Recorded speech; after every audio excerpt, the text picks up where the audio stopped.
there is no other option but for Devin Booker to go out and score 30, 35, 40 points for this current iteration of this team. Results aside, because I feel like we have to do that at this point, Gerald, how important has this recent stretch from Devin Booker playing well on the offensive end in the scoring department meant to you in the fact of like, okay, long-term, big picture, what's the importance of these stretch of games? Yeah, I mean, it's been good to watch him be the Devin Booker that we know he can be, because we haven't seen it as much this season as we have in years past.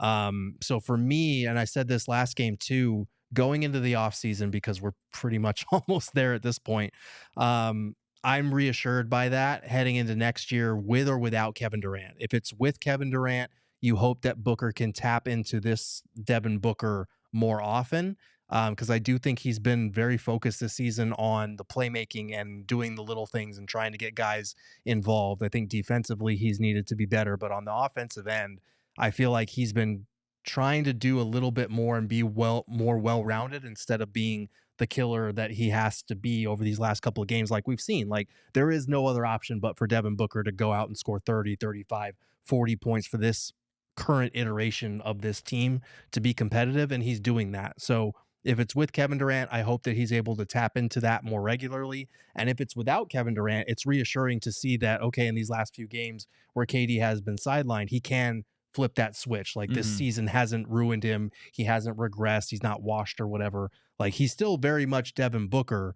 It's his approach that is going to potentially need to be exactly like it is right now next season as well. Yeah, absolutely. Joe in the chat says it means nothing. We know he can score when he's the only option. But Gerald, earlier this season, when Book was the only option, or it was just Book and Beal, we saw him struggle to get into that mode and into that mindset. And maybe it was because he was still trying to shift back and forth, and that was really early in the season, so he was fresh off of Olympic Booker. I think going into the offseason, and I've said this for the last couple of games because you just have to take the positives where you can get them, that this scoring stretch is actually extremely important, not just for Devin Booker, but I also feel like for the fan base. Not that anybody's going to change their mind or feel better about this season on a whole level because Devin Booker is actually scoring like Devin Booker as of late.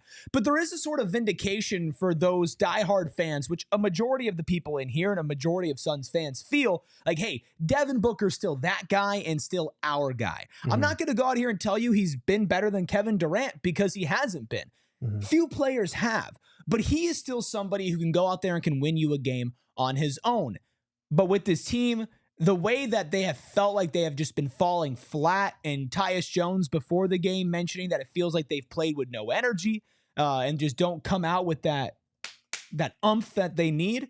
You know, it's hard for a single person to win that game. We saw it when KD was the only player who was scoring and putting up good numbers at certain points this season when either Book was struggling or off the court.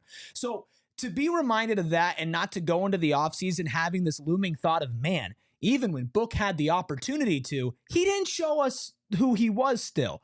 I appreciate that, even though it doesn't change a ton about the situation that the Suns are in. Yeah, I know that most of us knew that Book could be this guy, but some people were actually starting to doubt that.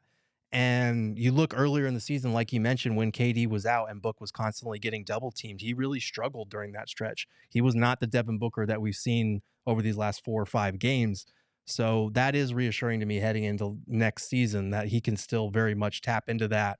Now the question is, of course, how you're going to build around him, and we're going to dive into all of that once the offseason is officially here in full force.